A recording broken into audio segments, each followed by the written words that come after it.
City of Roses historic sports arena, it's Portland Professional Wrestling. Brought to you in part by Tom Peterson Superstores.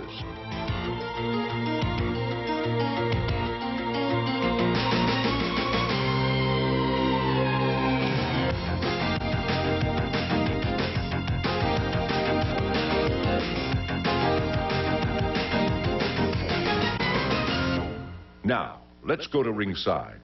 From the Heartbeat Studios, Calgary, Alberta, Canada, this is Bob Johnson. Welcome to another edition of Heartbeat Radio. We've got a great show for all our fans of Heartbeat Radio this afternoon. We'll be discussing today Portland wrestling. We have a few gentlemen who wrestled for that great promotion, including the Grappler, Len Denton. Art Cruz will be joining us a little bit later, and one of the stars of Portland wrestling, gorgeous Joey Jackson, will be joining us in a few minutes. Before we start, we'd just like to, first of all, introduce the co-host of the show, none other than Bruce Hart. We had a lot of them come up here way back when, and then, some of them were incredible workers too, so I'm just looking forward to getting some perspectives from Joey Jackson and Len Denton and Art Cruz and whoever else, all guys, did a lot in the business, and so I'm looking forward to enjoying the ride, as they say. I'd like to introduce your co-host. He's a noted historian, filmmaker from Portland, Mr. Matt Merz. Welcome back to Heartbeat Radio, Matthew.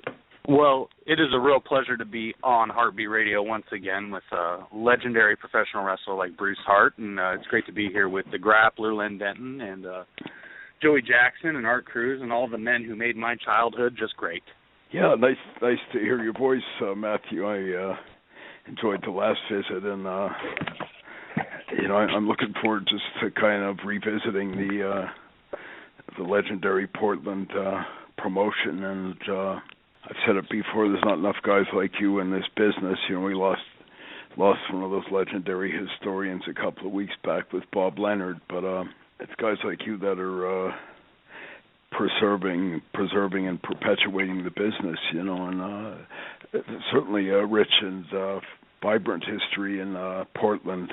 I know my dad did a lot of interactive promoting with old Don Owens and those guys. We had a lot of the guys back in the day that were really iconic. So many of them came out of that Portland area.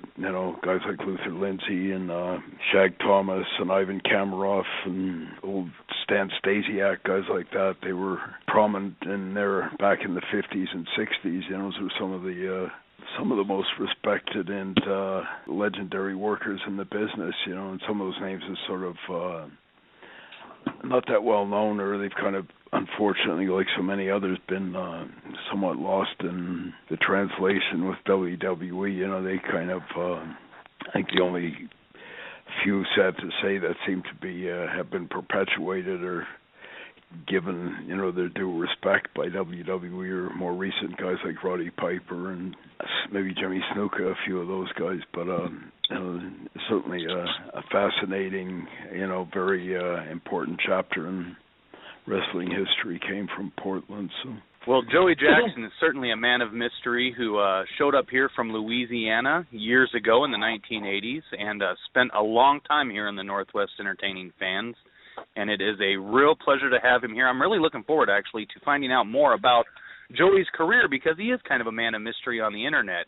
And it's about time that, people start updating all the different various websites that really do reflect the history of wrestling, whether it be cagematch.net is a great resource out of Germany to discover professional wrestlers' careers, and same with wrestling-titles.com or wrestling-titles.com is another wonderful resource. And every time I try to find Joey Jackson, he's kind of, he's a very mysterious man.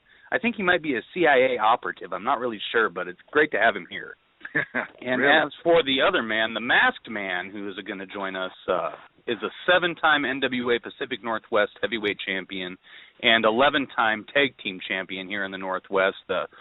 a man who was in charge of writing the shows here in Portland with Rod Piper, and I can vouch that he definitely gave me an entertaining childhood, and that would be the grappler Len Denton, who is still active, just like Joey Jackson, on the local wrestling scene here in the Pacific Northwest. It's great to have both of them here. If I might say a word to Bruce Hart real quick, I want you to tell Brett, I said, God bless him and your brother Smith both. I worked up in Calgary for almost a year. I appreciate everything, and I really respect those guys. I still got knots left on my head from Bret Hart, but you know something? You tell Brett, that old cancer, to kick out 0-1, brother, just like you used to do me every time we had a match. Yeah, I'll do that. I might add both Brett and Smith are big fans of yours, Len. They had nothing but high regard for you in and out of the ring, you know, so you did a lot Bruce, for I don't know if you remember or not, but the first match I made for you guys, I see it was in, trying to remember right, in Montana. I flew to Montana and started it there, and I wrestled you in a chain match, my first match. Yeah, and the other guy who was a huge fan of yours, he's still kicking, but you know he's had a few unfortunate circumstances. Is Dynamite? He was a huge fan of yours. Tommy, I love Tommy. He's one of my best friends, man. I wish I could get in contact with him. I don't have a number on him. If there's any way you could give me his number, I'd appreciate it. Yeah, I'll do that. And he's sort of gone underground or become reclusive, you know. Yeah. But I'm sure he'd love to hear from you. You know, he was a funny guy, Dynamite. He didn't have that many really close friends in the business, but those that he did befriend, he was very near and dear to, and you were one of them. You know, you were one of the very few that he seemed to interact with. And I know he went down and worked a bit in Portland after about '83, somewhere in there. And yeah, I know. I remember you and I and Dynamite and I met you over in Hanover. That was how we ended up bringing you over here. I was going to tell you something. I don't know if you remember this. Me and Dynamite had a tight bond, but when we first met, you know, he asked me. He liked the boots. I had the guy in Houston making my boots. Oh yeah, with that Clifford Macias, yeah. Yeah. So he loved those boots. He asked me. He wanted to buy them. I go, bro, this is the only pair I got. And he's like, well, look, I'll give you. We're in Hanover. When I left, he goes, I tell you what, I'll give you the money to get me some made because we wore the same size 10. And so I go, I'll get them made for you and I'll send them to you. Well, you know how Dynamite Tommy was the ribs, right? So when I got the boots made, you know, I'm from Texas, right?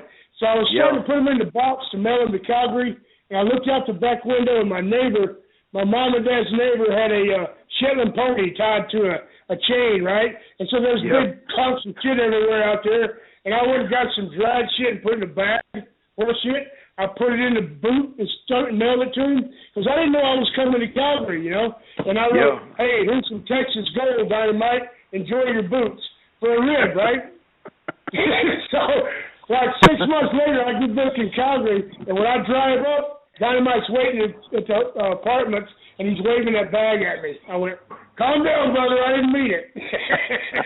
He still had that bag of crap in his hand.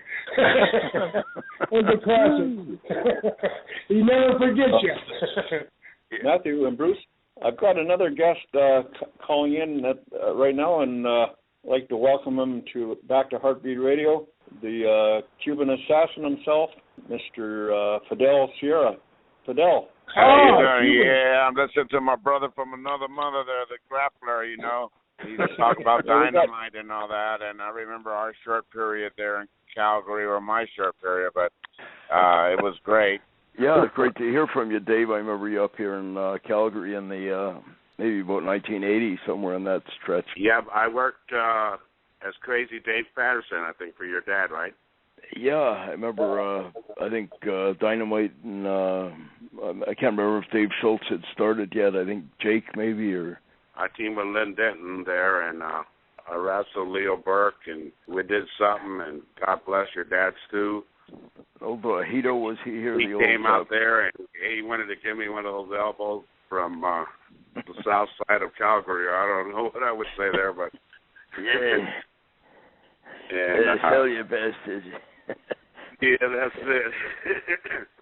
And then I remember the next week we sold out. I sold out with Leo Burke, and your dad loved my gimmick because it was like he said that you remind me a lot of King Curtis. God bless I remember that. King Curtis was the one that helped me get into business, along with the Rock's dad, Rocky Johnson. Well, those are kind of both guys that had roots in Calgary. Old Rocky kind of broke in up here. I think Whipper Watson had sent him up in like 65 or 6, and then King Curtis and Mark Lewin and all the Juice Freaks were up here back in the early 70s. There's a long stretch, but that's cool. Those are good guys, old Rocky and Curtis, well-respected members of the fraternity. So. Yeah, and I can remember Dynamite back then. God, he was so lightweight. He didn't weigh very much. But every show, some dumb mark would hit the ring on him, and he'd end up beating the hell out of him. Yeah, he was a feisty little bastard, but he was a hell of a worker. Just getting his career launched back then, but he was like, total energy. You could tell that he was gonna evolve into something special back then. I don't think Davey Boyd even made it yet at that time. He wasn't here yet, I don't think. No, he sure wasn't. But one thing, I want to tell you something, because I haven't got to speak to you. I just want to tell you that your brother Owen Hart was so good to me. We made some tours in Japan together besides wrestling in Calgary, and he was always a first-class actor and such a great person. And I'm so sorry what happened to him, and it's just something that I've always wanted to be able to tell you, and now I'm getting to tell you on a broadcast, but it doesn't matter. I just want you to know. Yeah, I appreciate that. A first-class person. He was a special person, Owen. I'm gratified. It means a lot to hear that from you, so I'll mention that to my brothers if they're not listening. So now, I know you kind of split your time between Puerto Rico and Portland, and I'm just kind of curious, like, how difficult was that for you? That seems to be about as far away as you could get from each other. Yeah, you're right, but what it was is when I went to Puerto Rico, is I had an open door policy with Don Owens, was such a great promoter, and Don Owens always told me, if you ever don't have a place to go, you give me a call and you're back here in 2 weeks or whatever, and so those times where I went to Puerto Rico, I would stay there for a while, and then I'd end up back in Portland or in the Carolinas, or I was lucky to have gotten to travel a lot of the places, but I loved Puerto Rico, and I loved Carlos Colon and wrestling for them, but in Portland I was known as the Destroyer, who then became the Assassin, who then lost the loser leave town to Buddy Rose and came back as Top Gun. But the deal with Don Owens is he was such a great promoter and a great pay man.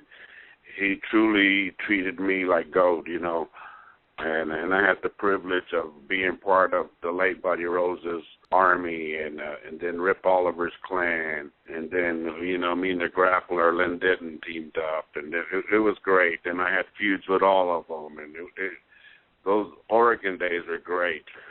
Colonel De Beers, there was so much good talent went through that Oregon territory. I was just also very curious. I had some fans submit some questions, and one fan wondered, what was your favorite hood to work under? Did you prefer the Destroyer, the Assassin, or Top Gun?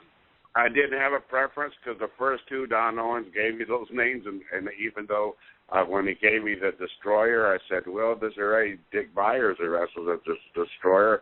Then when he gave me the Assassin, I said, me and Jody Hamilton are good friends, but Don Owens had us, he said, I don't care, you're going to be whoever I want you to be.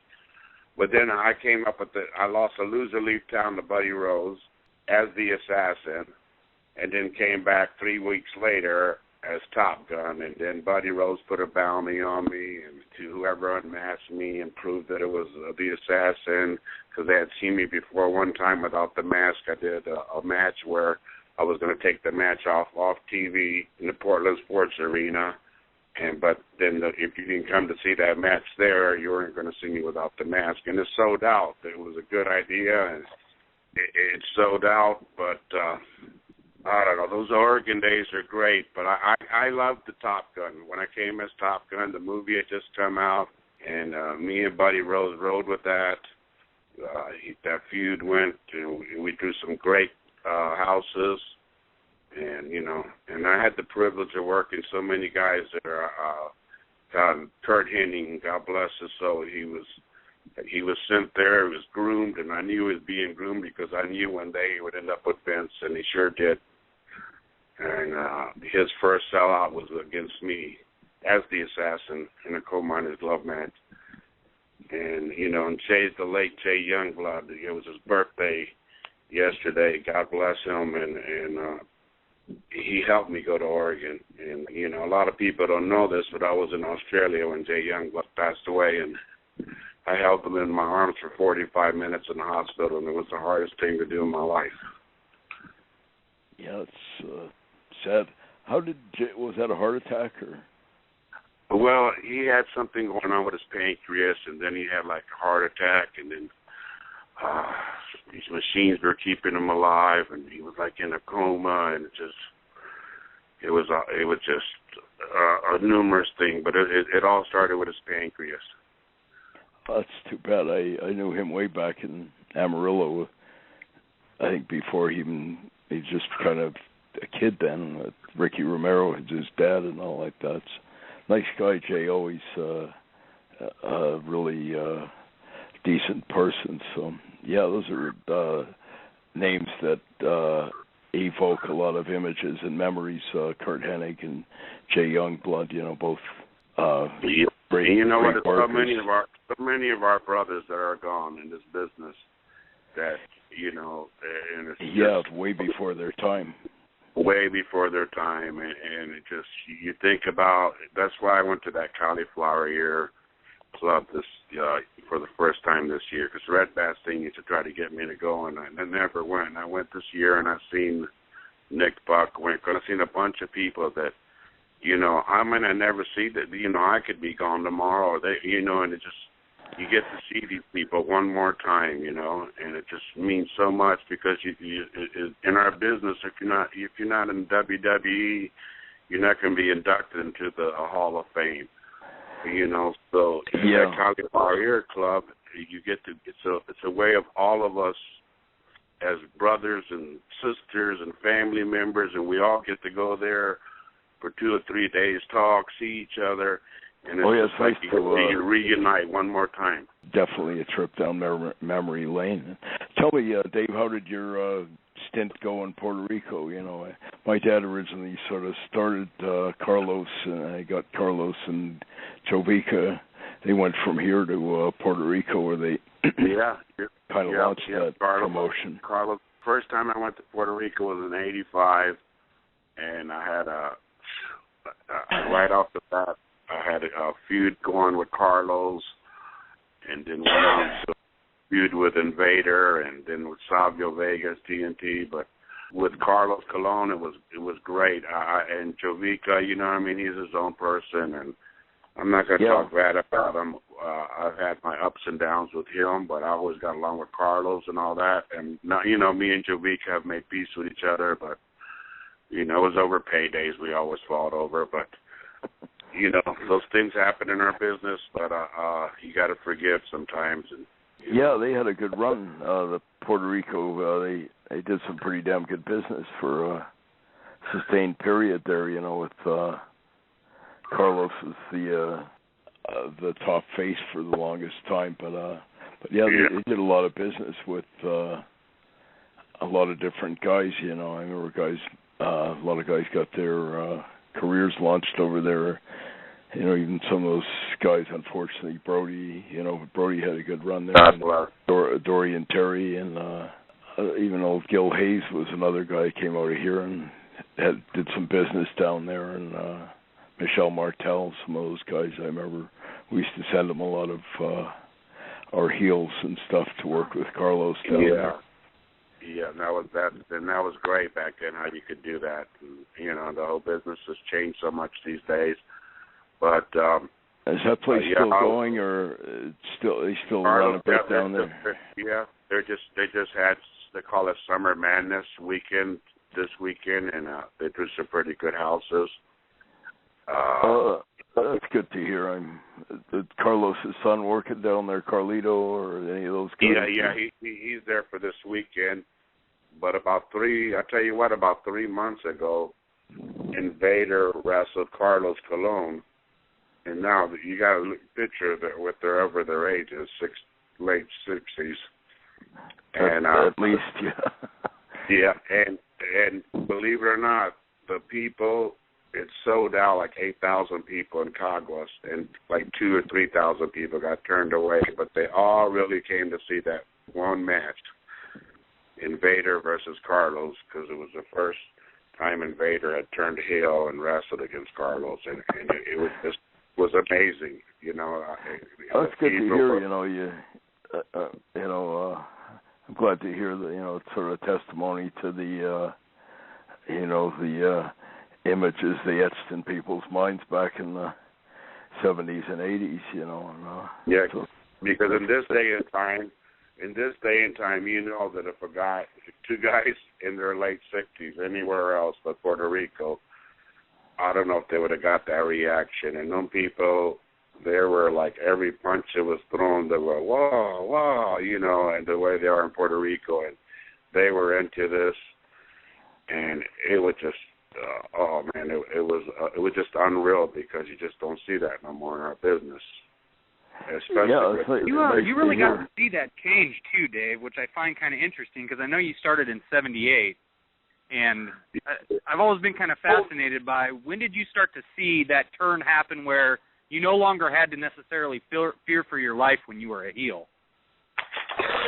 Wow, God, I would have to say, I don't know, because I had my wife managing me there, and there was so many times we had so many close calls. I mean, I can remember teaming with Ricky Santana, walking over the ring and getting hit in the head with Gerber's baby food jar in the back of the head, and it busted. And the worst thing you do in Puerto Rico at that time was react to something when it hit you. And if you turned around, they were going to bombard you, and it would really be dangerous. And I remember the glass going flying by, but I didn't realize what it was. And I looked over at my wife and to Santana, and I said, "What in the hell was that?" And Santana said, "Gerber's," and it was like, but I would say more towards 90, in the 90s, it started getting a little to where the people were starting to loosen up and not throw spark plugs and rocks at you.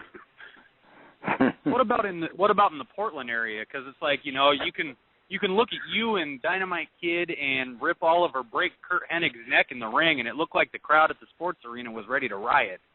And then, you fast forward a few years, and you and Scotty the Body were in a pretty good tag team together, getting a lot of heat with him. But you wouldn't see the crowd riot then. No, that's true. And I'll tell you, one time I did a deal with Len Denton, and I was the baby face under the mask, and he did the deal where he tied me with the top rope, bottom rope around my neck, and I had to literally loosen myself because people started grabbing him and started punching him, and I had to run in between and start punching him all the way back to the dressing room, because that was the most serious in Portland. Well, I've seen a few times where it was very serious back in the day, but Oregon was more, the people loved their wrestling and they got into it, but they weren't that rioting type of, every now and then they'd try. Could you look at a young Dynamite Kid or a young Scotty the Body who went on to become Raven and see that potential and tell that they were going to go on to something much greater than anyone would expect? To be honest with you, yes, I did. I did. I seen it in Kurt Hennig, and I even told Kurt Hennig back then, I said, Kurt, you're really here, but you're really being groomed for WWF. And because he had left one time, went to WWF, and then they sent him back. And then I told him, I said, Vince just sent you back because they want you to, you're getting mic time, you're getting everything here. You're main eventing, you're selling out, and you're going to end up back over there. And sure enough, he went back, and what a big name he made for himself. And Kurt was a very good friend of mine. He would call me his wingman.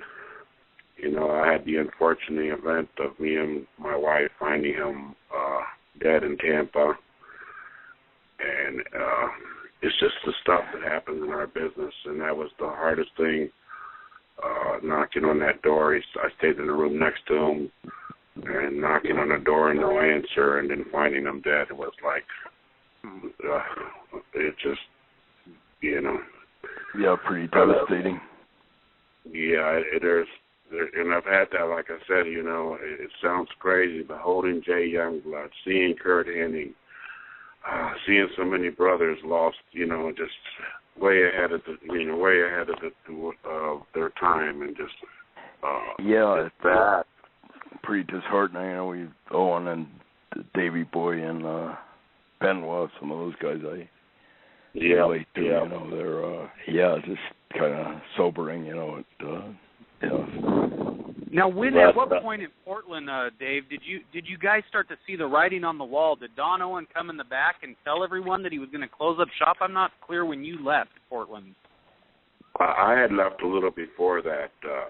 He closed. I had gone back to Puerto Rico, but Len Denton was there when Don decided to fold up, and it was getting to Don because Vince's show had started playing there on Channel 12, where Don had his, show, and then little by little, Don's business started going downhill.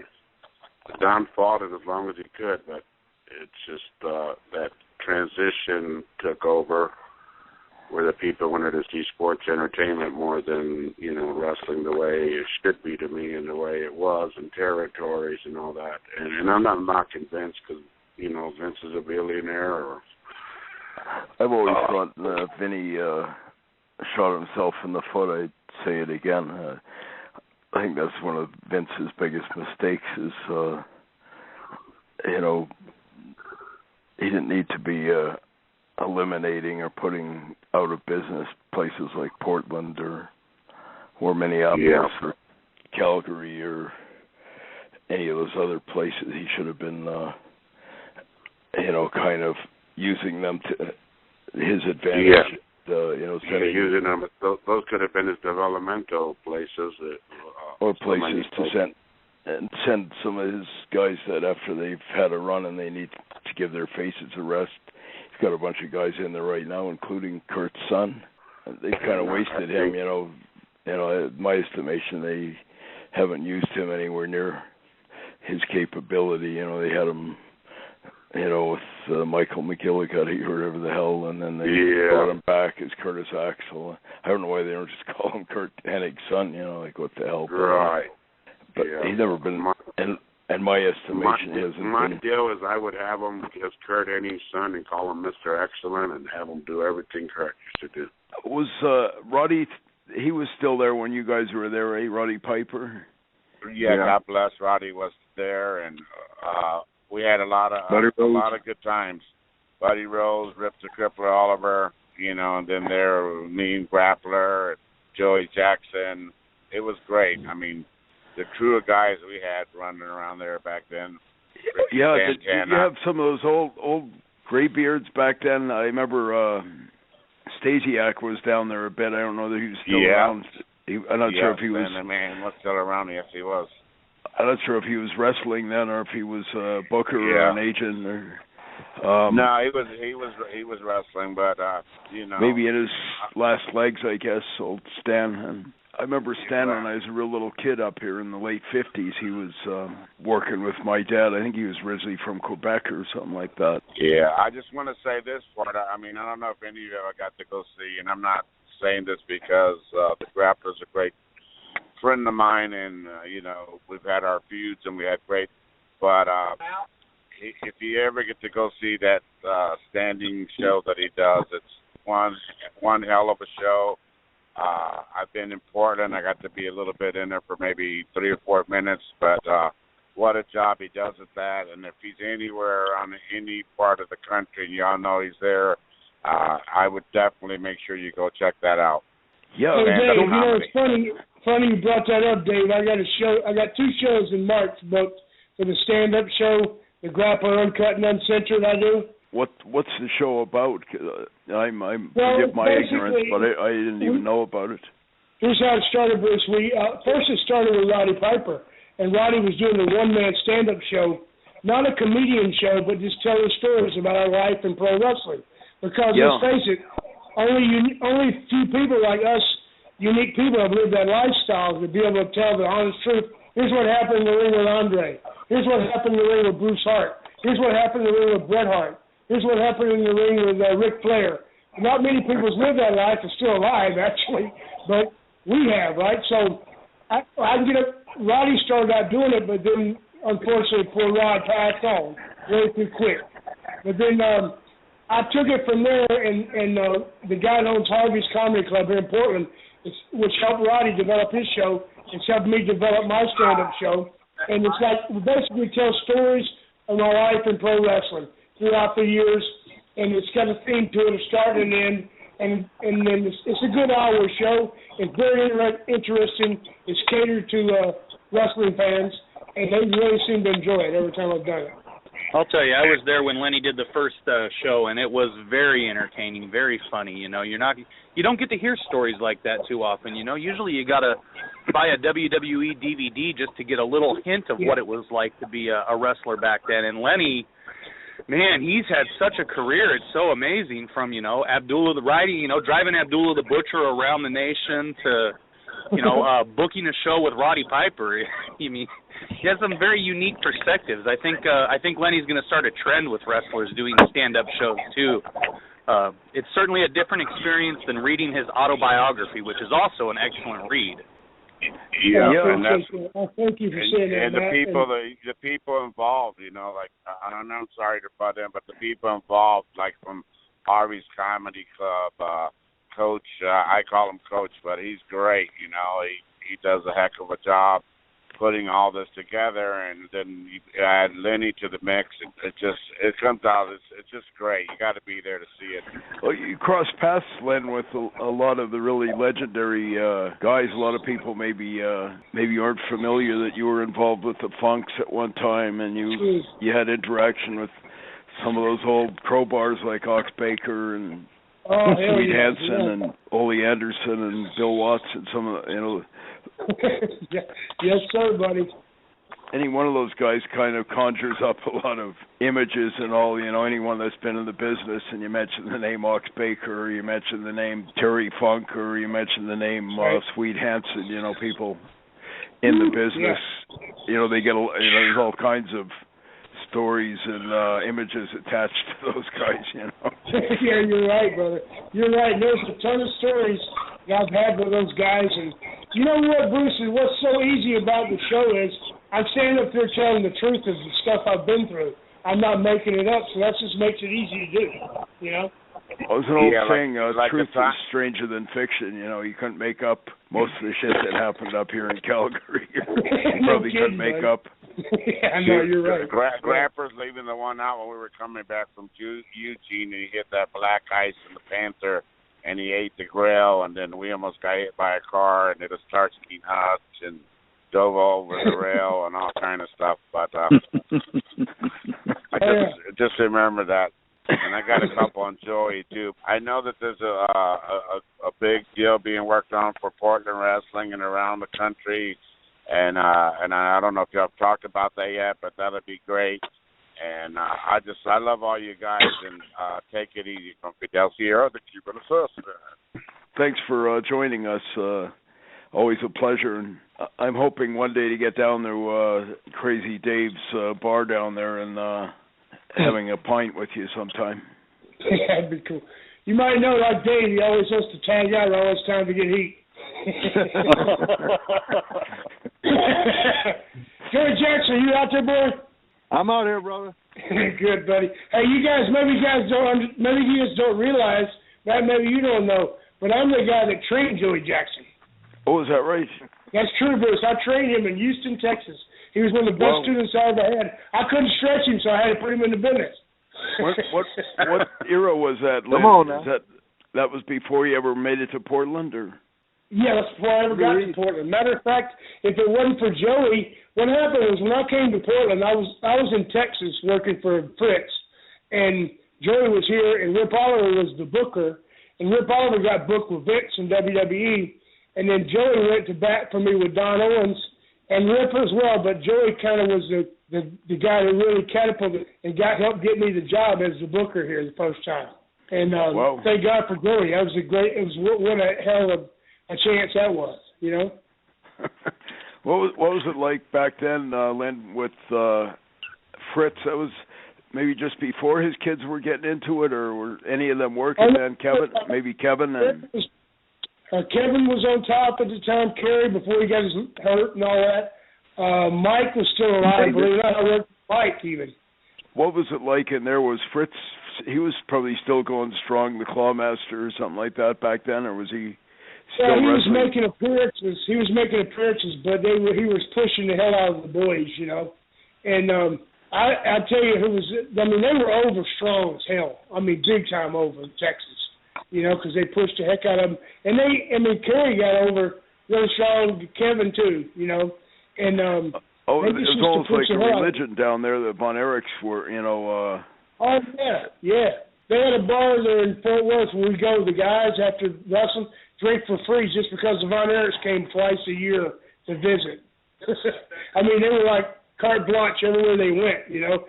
It was fantastic. I remember working with Kevin one time on TV in Dallas, and at that time, Bruiser Brody, Frank Goodrich was the booker, right?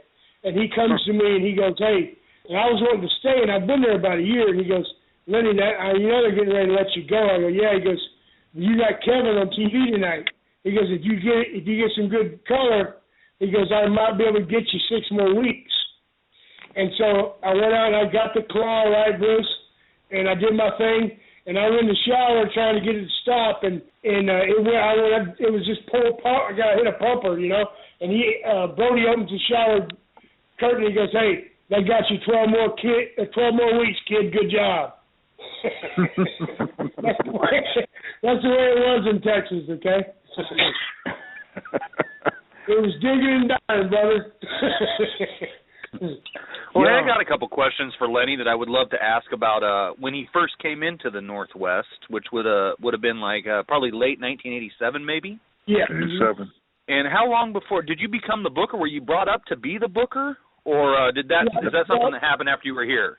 No, I was brought in as that because me and Don had an argument over the phone forever.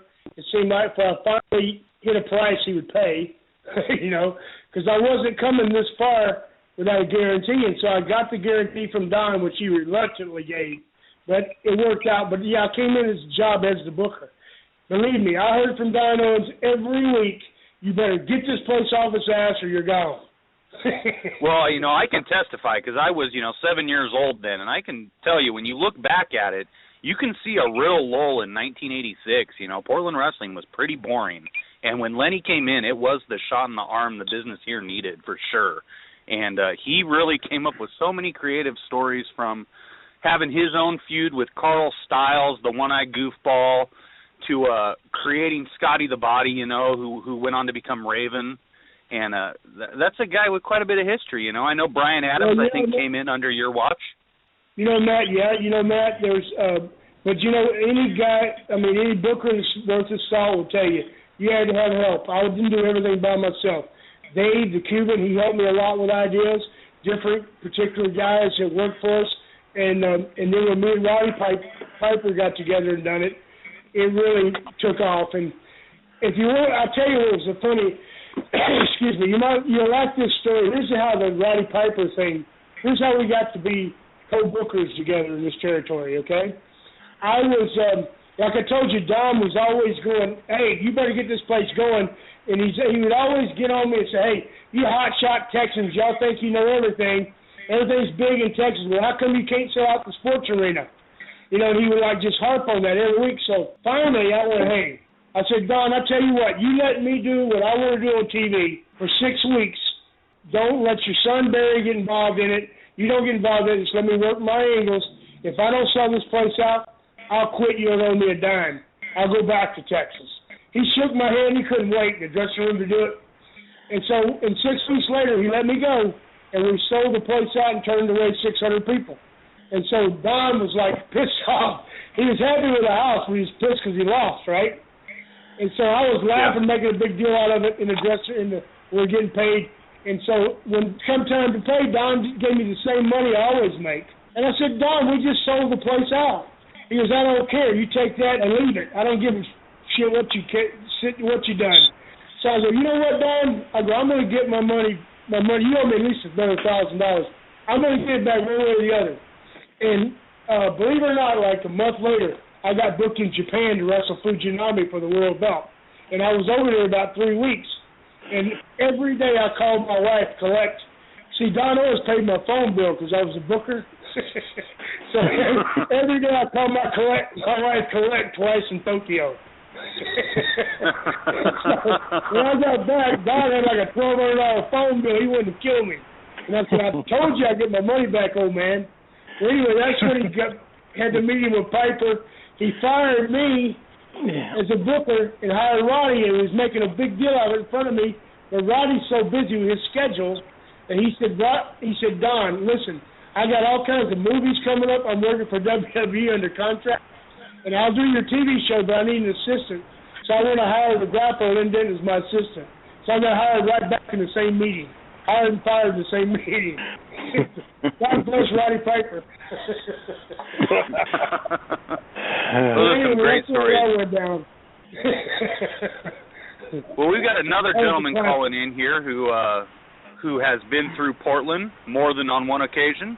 Started his career in 1980 in Kansas and quickly made his way up here, and then moved on to Mid-South Central States, really made his way around the nation, and that would be the Blonde Bomber, Art Cruz. And I still want to get that Len Denton, okay? Hello, all wrestling fans. God bless you all. I'm very happy to be on here. Thank you for inviting me. Nice to have you, Art. It sounded like you had a lot of guys that we knew up here, old Bulldog Bob Brown and Timothy Flowers, and some of those guys were... Kevin Sullivan, Valentine, Shark, Rocky Johnson was there when I was there, and then Buddy Rose, of course, and everybody's probably already mentioned. I've been through a lot of people and ran across some really good people. I guess you worked a fair bit with even Shawn Michaels and yes, Flair and Terry and Dory and Jumbo Teruta, some of those guys too. So I had Shawn Michaels' very first match in Houston, Texas, and I won the match. Don't say anything, Len Denton. I'll come after you, buddy. I'm still looking for you. You get that on tape, brother.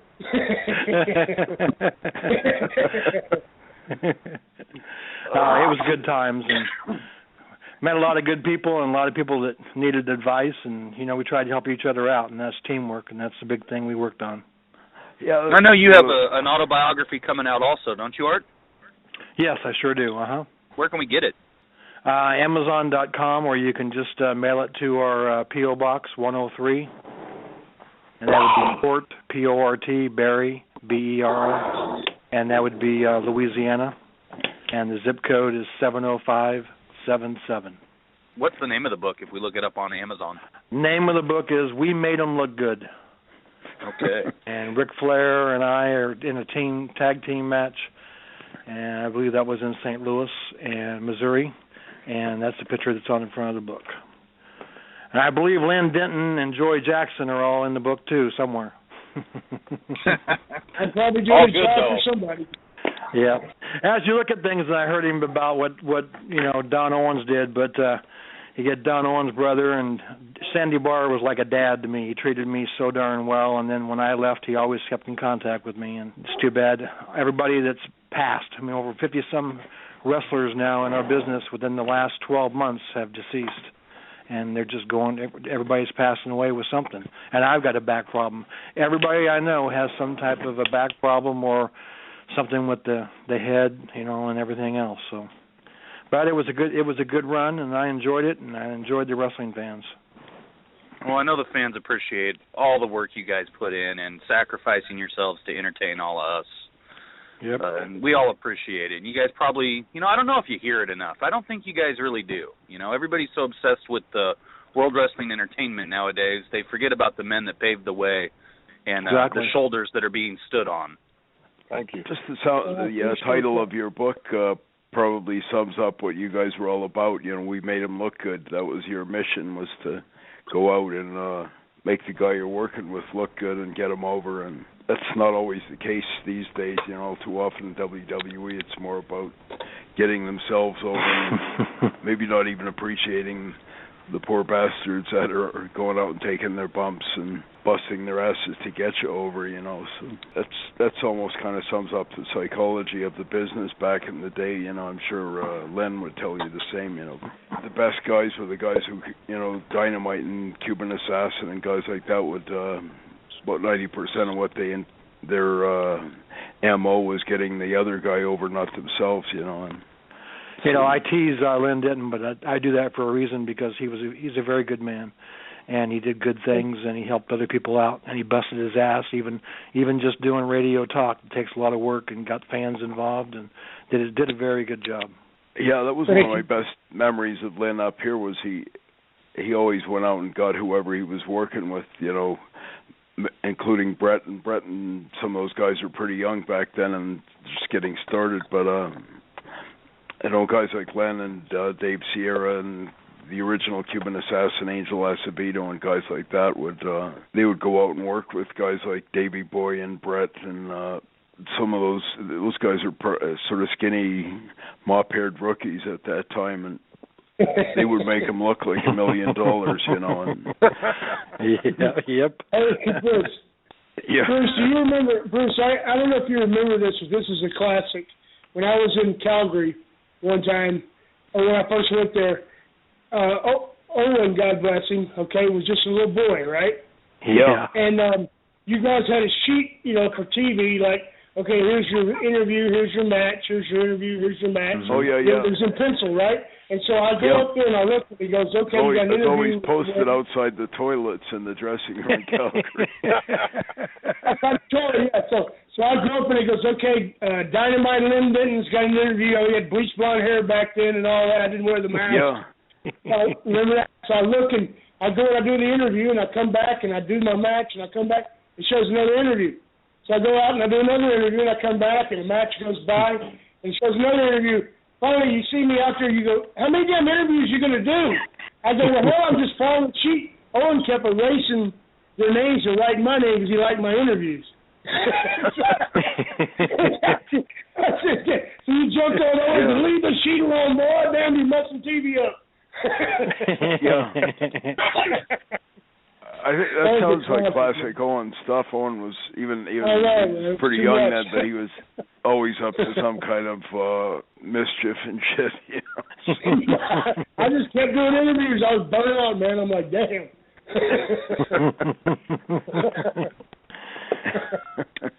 Well, hey, now I'm curious to know how Joey Jackson made his way all the way up to the Pacific Northwest. I'm always curious about that with wrestlers that came through here, because it's so, especially back then, the world's such a smaller place now with the internet.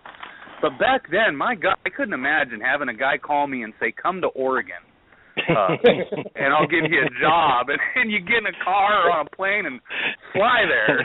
What is that like? How does that happen? Did you guys all drive all the way up here? Oh, I'm telling you, everything I ever did in the business, I'm sure others, we were all in a car. Except for Japan and South Africa, I flew.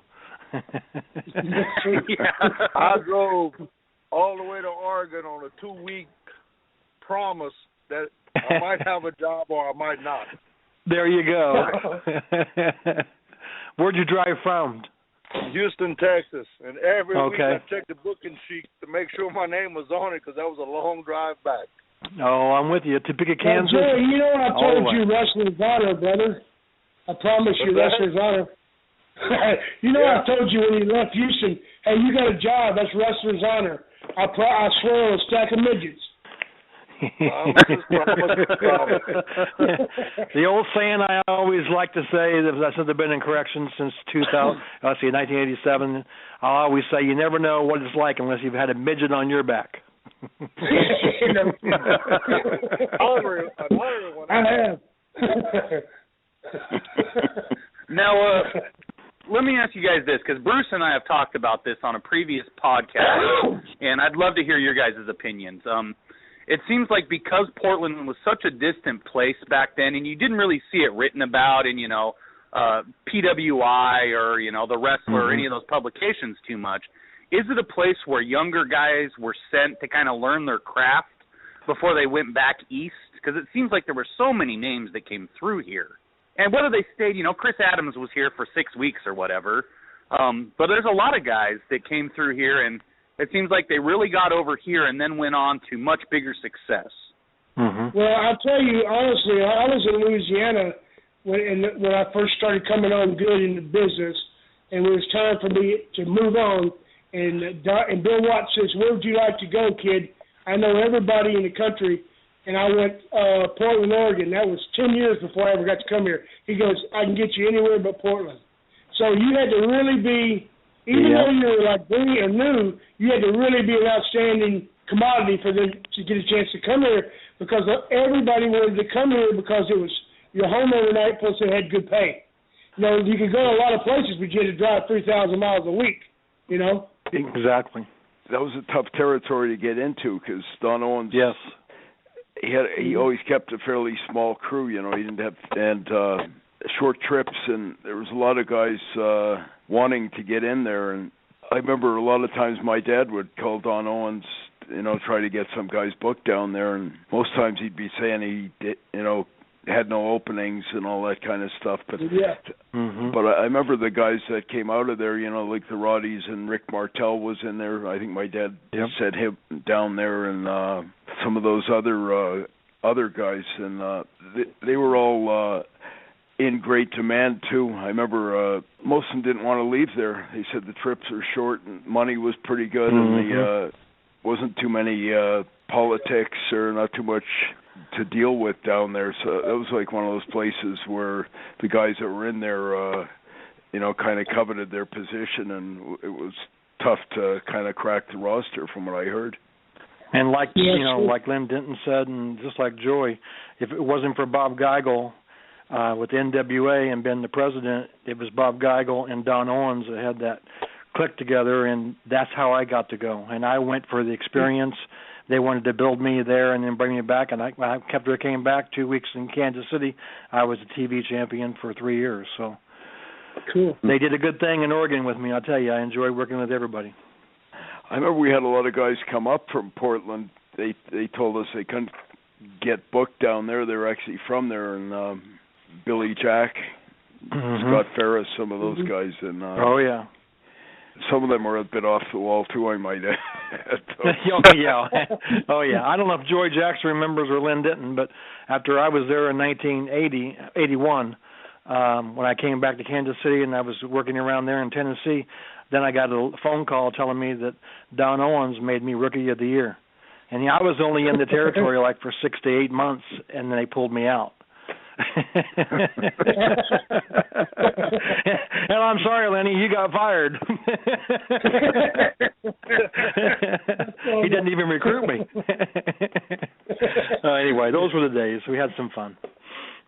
For whatever reason, I remember Don Owens seemed to have a lot of the Samoans there. I didn't know whether it was, but I remember some of them would come up to stew like Tio and Tapu, and some of those guys, most of them were kind of not that well known today, but I often wondered, seemed to have a lot of guys that had been Samoans that came up to Calgary. I was wondering if there was some tie-in there with somebody, or I never quite knew what the reason for that, even with Snuka and some of them would have been. But I think there's a fairly large Polynesian population in the Portland metro area. Back then, more so than now. I think it's the same thing that you see there in San Francisco. Yeah, Frisco. And it's just, they kind of migrated to the West Coast. Yeah. Lenny, you booked Buddha Dean, who was Rocky Iukea, correct? Yeah, that's true. Yeah, he was here. Actually, Buddha came in there a couple times. Is he still kicking around Rocky? He's back in Hawaii now, I guess? Or? Yeah, I believe so. Yeah, he's in Hawaii now. Yeah. Rutgers a good man. I enjoyed his company, man. He seemed like a nice kid. I met him in Hawaii a few times, and I often wondered what had happened. You know, he seemed like he was doing all right. You know, his career didn't really take off, but I was wondering what happened there. You know, if he just kind of quit or whether something happened. You know, that kind of derailed his career or whatever. But I don't know. Once he left here, I didn't hear about from him too much anymore. He's got a catamaran business. Is that what it is? In Hawaii. Yeah. Oh. Were you ever around Lynn, his dad, King Curtis, or? You know what? That's one particular guy I was never around. I tell you who was around him a lot was the Cuban Dave Sierra. He was around him a lot. And he talks about him all the time, King Curtis, but I was never around him very much. Yeah, he was a really unique, one of those real kind of classic characters, larger than life, you know, a lot of... yeah, that's what I heard. Yeah, we had him up here for a pretty good stretch back in the 70s. He was very well liked by the boys, though, King Curtis, you know, actually a pretty nice guy, you know, and he's kind of like there was a group of those guys like him and Abdullah and the Sheik and maybe a couple of others, you know, that was like juice every night and, you know, all the wild, crazy matches, and they always seem to have a bit of an entourage. King Curtis too. We always had Mark Lewin and Big Bad John, and you know, this kind of supporting cast that travels around with them. And right. But, yeah, I didn't know that he made the Portland scene or not. Old King Curtis. I know he. Curtis was here before he was Curtis Ayake. I know he worked here under another name that escapes me at the moment. That'd be 3 or 4 names. Yeah. Yeah, he's definitely a character. I was told you had been trained by some of these Pat O'Connor and Ronnie Etchison, a couple of those old... exactly. Those are two of the most respected baby faces ever, maybe, and especially back in the 50s, 60s. I know my dad... I'll get Lenny and Joey to get laughing here, but Ronnie Etchison, it was called the Ronnie Etchison School of Stretch. And the big thing is, if you couldn't take care of yourself, you didn't graduate from his school. And that means you got down on all fours and you shot. In other words, you really did it. And if you didn't kick somebody's ass and hurt them, you weren't going to make it out of his school. Right. And when I went through 3 guys, that's when Harley Race raised his ears. I guess they got word. And that helped me a lot. So I was always ready for someone like Lenny or Joey to take something on me because I'll hurt them. Was he around in that stretch? I assume that was down in Kansas City area. That was Kansas, Nebraska, Iowa, and I worked sometimes in. I did TV shots up in Minnesota, but mainly Missouri and. Also, sometimes in Oklahoma. That's where I met and worked with Steve Williams and that. So you meet all different people and territories. And the biggest one that, besides Sandy Barr, I have to say, that worked with me, he liked me a lot, and we were together all the time. A lot of the guys wondered why I always drove him around. That's because he helped me get me booked, and I made good money. And I was with Ernie Ladd, and Ernie the Cat Ladd in Louisiana and Texas. Arthur. Real good for him. Arthur. That's right, Arthur. But that's kind of how my career went. And then when I came back from Portland, I gained some good experience, and not long trips like they were talking about. The trips were short. We had some good crowds, and you got to be home, not hardly in a motel every single night, but you didn't travel that much. And then when I came back, then we got the Dream Team together, and that was Diamond Timothy Flowers. Everybody remembers Tim Flowers. And we worked together a little bit and got slick and that, and we got the championship belts, and I took them away and all that stuff. But then when I went back to Portland, the big thing is I was with Kaninsky a lot. So Gene Kaninsky took me under his rope, too, and I learned a lot from him. Those are all among the highest, most highly regarded guys of that era, you know. You got I tell you, it was Ted DiBiase to this day. I mean, he talks to me. We talk at least once a month, and that's what I like about the business. It's like Joey Jackson when I moved down to Louisiana, and I'm finally back in Louisiana from that wonderful cold Wisconsin. And here's Joey Jackson just a few miles away, and we had dinner one time. We're going to have dinner again. So it's good to have these working relationships because we only live once and we never know when we're going to go, and we lose our friends and buddies that we worked with. It hurts. Yeah. Those are all guys that are very well respected in the business. You know, I haven't heard one name mentioned where I kind of roll my eyes and say that asshole. You almost hey, Joey. one of those guys. Yes. You better respect our Cruz too, buddy. Yeah. I do, brother. Oh, usually judge people by their friends, you know. So. Well, you know, back in the 80s, and you look at how much tickets were, and wrestling fans came in, and the payoffs, but you look at the people, we gave them good talent, and we busted our butts by doing it. It was no laziness, and everybody you have on here right now, they worked hard. You're talking about the crowds we drew back in the 80s and all that? Yeah. And what gets me now is just like, imagine that, like back then we used to get paid from the gate, how many asses we put in the seats, right? Well, see, nowadays they get paid on TV revenue. They don't know what it's like to have to really draw a house to feed a family. And so I know it. Yep. Your own back out there, it's a little bit different, brother. You start digging. You know what I mean? These guys don't like we used to know how to do that. These guys have no idea how to do that nowadays. I think that's something that WWE needs to keep in mind. You know, half the damn wrestlers, like back in the day, if you didn't put asses on seats, you didn't have a job too long, you know. And, exactly. You didn't have a job and you started that, you know. That's right. And a lot of those guys today, you know, I don't think they could put asses on the seats if, you know, they pulled every stop, you know. But I know whenever they do a show up here, almost every show they ever do, unless it's a pay-per-view or something, is sterile, lame, horseshit show where they get in and get out and they don't give a rat's ass if the people come back. Yeah, and they pay for the crowd too, you know. And it becomes it's just like a regular business. It becomes a culture, and when you have a culture built like that, then they don't look the other way. And that's what we did back in the old days. I have to say, we cared about getting people in there to watch us and support us.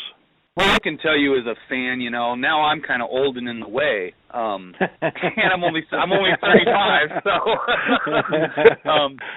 But man, you know, I think everyone my age longs for the territory days.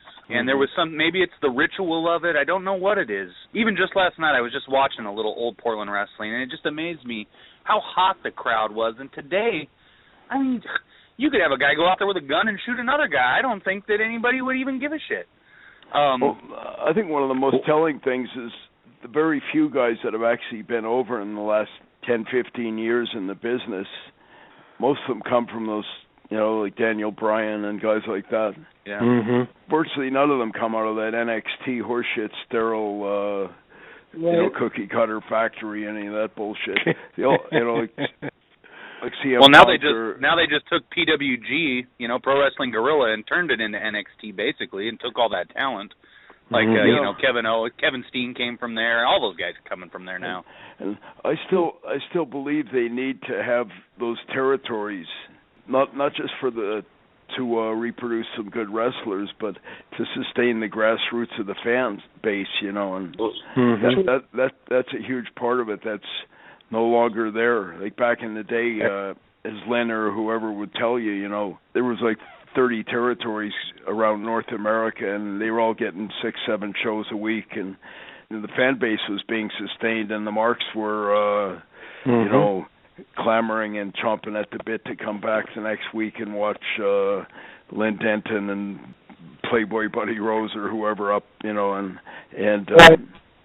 that's a big part that's missing. And I think if they don't at some point reconstitute or, you know, replace those things, I'm not sure if the business is capable of surviving. Like right now, it's mostly operating on smoke and mirrors and artificial ratings, and they, you know, like WrestleMania upcoming is a good example. They'll, you know, pump up a bunch of shit and get maybe some Hollywood stars to come out and drag Dwayne Johnson and whoever else out of mothballs, but there's not that much really. From a wrestling perspective, where I'm going like, wow, that's going to be a hot match or whatever. I'm more going like more of the same old artificial insemination. And my dad used to say, you know, there's no orgasm in artificial insemination, you know, and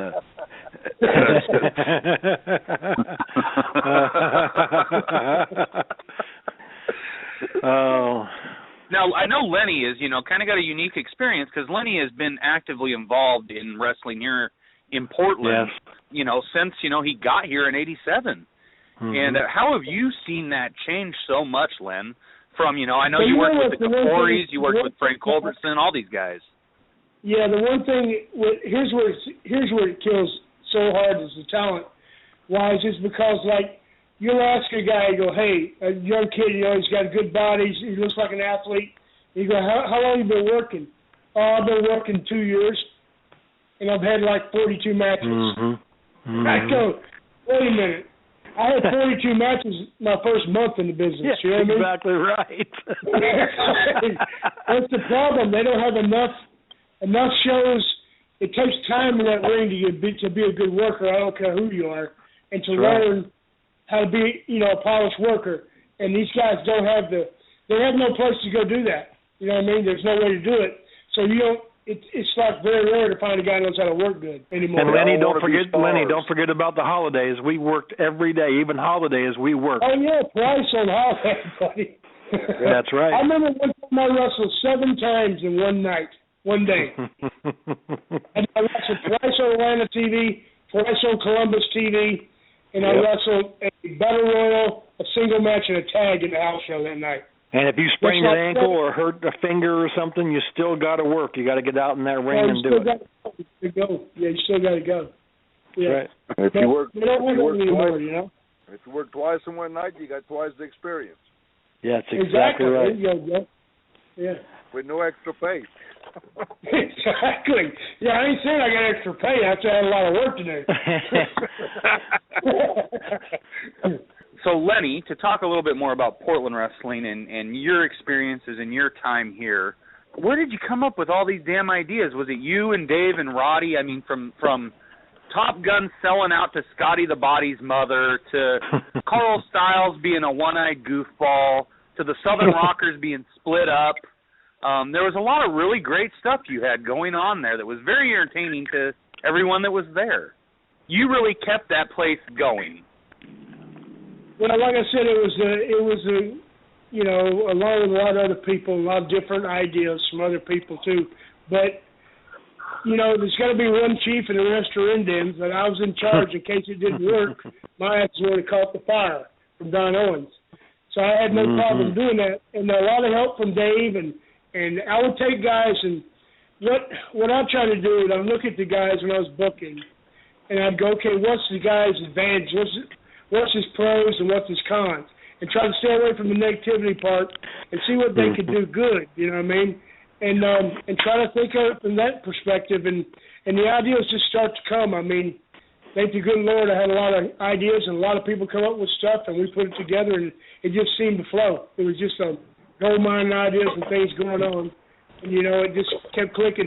Then when I got with Roddy, I mean, everyone knows his mind. He was unbelievable. He was an Einstein in this business. And so me and him clicked really well together, and then he brought more out of me than I thought I even knew. And so together we just kept rolling, Yep. And, dude, I'm sorry I ever had to end, to tell you the truth. I know when you were up here, we used to have some of those long road trips, like Saskatchewan and some of that shit. Yeah. But that was an incredible environment for booking. If you're just riding around in a van, you got about 10 guys like Dynamite and whoever in there, and that's where we used to hatch almost all of our storylines. You'd just be riding down the highway with a bunch of guys, and you're throwing out ideas and and it was amazing how much stuff you could come up with. And I remember something a lot of guys don't know is, and Roddy Piper helped teach me this, is and a lot of ideas would come out on the way home. Everybody's like popping the beer caps and the bottle and the whiskey and this and that, right? Exactly. But I used to write mine down so I could remember them the next day. Now, some of them didn't make sense, believe me. Some of them did. That's funny. Any of you guys ever wrestled and worked with Andre the Giant? Oh, I did too. Yeah, I worked with Andre a lot. Yeah. I think everyone who ever worked with Andre was always the same old shit, being That's part why of the I'm Battle Royal and getting thrown out, and oh yeah, I put him in my car and I had to drive him from the airport and everything. And I had to take my T-top off because he's so damn tall, he couldn't get in the car right. I won't forget that. I had a brand new 1979 Pontiac Grand Prix, and I had to take the darn T-top off. And he kind of bent down and leaned towards me. No kidding. I remember that, brother. You know what? One time I took him, he used to love to ride with me. He's out of Lincoln. I was in Louisiana, right? And he goes, the thing about Andre is he usually drew a pretty good crowd, so everyone got decent payoffs, Exactly. Yep. Love that. I'm riding with Andre. I bring Andre after a show in Shreveport, and I drop him off at the hotel. And so he's staying at Sheridan, right? And I'm at the Alamo Plaza because I can't afford the Sheridan like Andre. But I drop him off, and he goes in, starts in his room, and I'm backing out. And he starts yelling, boss, come here. So I stop and I pull back up. And this is back in the day we didn't have cell phones, guys. We had the rotary phones. That's right. And I went in there and I go, what's wrong? What do you need? Andre goes, boss, I need you to call a number for me. I go, what? He didn't have a pencil or a pen, and his damn fingers were too big to go in the rotary. Too big to write it. And we had to call Japan because he was trying to get booked. He had some booking in Japan. So I had to dial the phone for the poor guy. That's Andre the Giant right there. Oh, yeah. That was him. I cannot believe this happened. You guys, Al Madrill, right? Very well. Yep. Okay, Al Madrill, we always got along good. We had our arguments along the way, but we got along basically good our whole career, right? When Don closed up, he moved back to L.A., right? Yep. And he had that thing here called the Fiesta Garden on Don's show, and it was a pretty hot show, like Buddy Rose had the Rose Garden, and he had the Fiesta Garden. Well, I had some independent promoter. He wanted to book him on there. He said, I'll give him $500 just to come on to the Fiesta Garden, like for 3 minutes, on my show. I said, okay, I'll see if I can get a hold of him. So I'm just out of being nice. I finally get Al's number. I call Al and say, hey, Al, this is Lenny. The Grappler, I know you are. He goes like that. I go, damn, that sounded weird. He goes, so I explained to him what's going on. You know what he said? He said, my name's so-and-so Garcia. Al Madrill died. Click and hung up on me. I went, what? I couldn't believe it. No shit. That's bad. What was that all about? I still don't know. Did you guys ever cross paths with Billy Jack? Billy Jack Haynes. I think the last time I seen Billy was with Matt. We were at the thing for Piper, the thing at the church, where they did like the... right, yeah. The old sportatorium. It's a sportatorium, yeah. Mm-hmm. And, Billy showed up there. That is true. To try to capitalize on maybe on Roddy's passing, in my opinion. yeah, no kidding. Yeah. And what's he even look like these days? I've often wondered. I heard like he was on a downhill slide, but is he still in shape? Or? He looks a lot slender. He's more slender. He don't have the weight or the muscle size like he used to have on or nothing. And he just looks like all of us, a lot older, but, I don't know, he's pretty rough looking like all of us, I guess. Watch it. We get rough looking when we fucking really hit somebody, Tater, that's why I wear the mask. See, I can always hide that. I was ready to pull your eyeballs out. Bob Grope from Vancouver is wondering how you how you ended up with the Grappler gimmick. I was wrestling in Charlotte, North Carolina territory, and there's another wrestler named Don Cornudo, who's a good friend of mine. Yeah, I know the guy. We used to ride together, and we were talking, this day before this happened. He goes, if I was ever a wrestler, a masked wrestler, I wear a mask and call myself the Grappler. And so that's the first time I ever heard that name. And I go, why would you want to be called that? He goes, because in Greek it means wrestler. I go, okay, I got you. That sounds cool.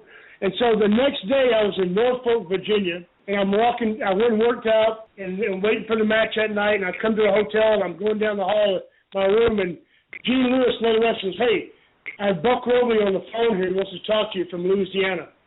And so I got on the phone with Robley, and he was the booker for Bill Watts in Mid-South in Louisiana.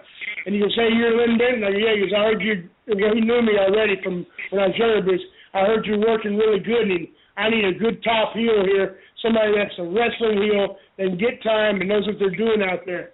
And I go, yes, sir, that's me. I'm the man. You know, I'm trying to get – it's a top position. He goes, well, I understand you wear a mask. I go, yeah.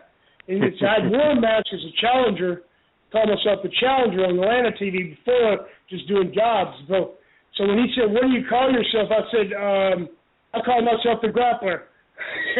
So I stole Don Canoodle's name, and that's how it all started. Don says I still owe him residuals and royalties, but I'm never been paid. But anyway, that's how the name all started. That's how the gimmick started. I went to Mid-South and Grappler went from there. Yeah. I was going to ask you a few things, Art, just about when did you finally get out of the business, or how did you kind of transcend from that and getting into the correctional business or whatever? Well, I was pushed a lot by Ted DiBiase. And when I worked around different territories, DiBiase told me, he said, you're a nice guy, a really nice guy. You need to get the hell out of this business so you can have a life. And I thought he was just joking. He goes, your family comes first. You have kids and a wife, you're going to get divorced. And you don't want that. So when I got to Oregon and everything, you know, you drive short trips and everything, and I met my first wife. She was from Oregon, from Salem, and married her. And then I said, okay, I'm going to do what he said. So I put in for a job in corrections. I thought it was going to be law enforcement. I was corrections instead, but I am sworn to this day in different counties and parishes as a deputy. But when I went through and I started the business in 87 and got hired, I still wrestled once in a while. And that was kind of difficult in a corrections environment because you go to prison, there's a lot of wrestling fans too. Oh, yeah. You know? Oh, yeah. I'm sure so as I go through, they go, Blonde there. Bomber, you know, and I don't have blonde hair anymore. And that was the Blonde Bomber. So everywhere I go, you get recognized by somebody. But anyway, back on that thing, it was hard to leave the business. And Joy and everybody can tell you when you do leave the business, it's difficult.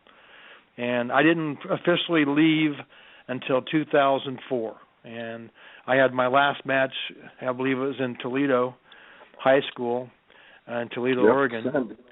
And that was Lieutenant Sandy where put me in the main event, and I was on the same card as Joey Jackson. And hope there was no hard feelings, haha. But as you go through things like that, and it was difficult. And that's the big thing is family and kids. I have 3 wonderful kids, and I was with them constantly. And when DiBiase told me things and other people told me, well, I leave and I don't see my kids for 3 weeks, 4 weeks. And you think about that, and I didn't really want that. But I missed the business. I loved the business. If I would have stayed in, I would have done something else in some of the territory. But I traveled a lot, as Lenny knows, and everybody. Well, hey, Joey Jackson, we got a question from a listener. Carmine, who's listening in Oklahoma City, was wondering about your matches with Art Barr. You are one of the only pieces of Portland wrestling footage dating back before Art Barr was even doing the Beetlejuice gimmick. I mean, he might have been only 17. I had Art's first TV match. Art was a great guy. You didn't hurt him, I hope. No, you couldn't hurt Art. He'd stand his son. That's right. Yeah, Art was a great guy. He was ahead of his time, to be honest with you. Mm-hmm. That's what I heard. You know, I heard he was sort of like a forerunner of a CM Punk or something like that. You know. Yep. Yeah. And he was a man that did call me and kept in touch too. Good man. And that is a guy who I still have a lot of footage of that I have not put up on YouTube.com/legitprowrestling. I've been kind of holding off from Lenny's run as booker. I have not gotten to uploading yet, but in the future, I think fans will be able to see a lot more of Art's career as it developed and grew. And then, of course, he went down to Mexico and found huge success with Eddie Guerrero for, unfortunately, not nearly long enough. You know, one thing we haven't mentioned, and out of all the announcers, of course, we had the big wrestling fans, you know, in Kansas City. He was a great announcer, but the big announcer that I always liked was Frank Bonneman. They either made you or they hurt you while you were out wrestling. And I tell you what, Frank Bonneman was a good man. He laid everything out to the fans. Frank Bonneman is so that, beloved in Portland wrestling. It's amazing to me. I posted a picture of an old advertisement from the 70s when Portland wrestling was on KPTV at 8:30 at night with your host Frank Bonneman. And I'll be damned if that thing did not get seen by 160,000 people. I mean, over 1,500 people just shared that. It blew my mind. And that's a man who is truly loved in this region. The only announcer that ever came in the dressing room, and instead of shaking my hand, he always gave me a hug.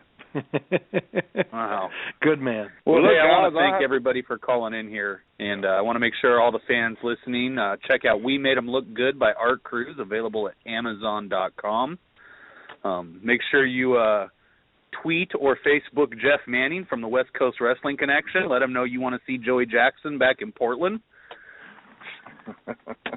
And come follow me at Facebook.com/LegitProWrestling and YouTube.com/LegitProWrestling to see 5 decades of professional wrestling from the Pacific Northwest dating back to 1977.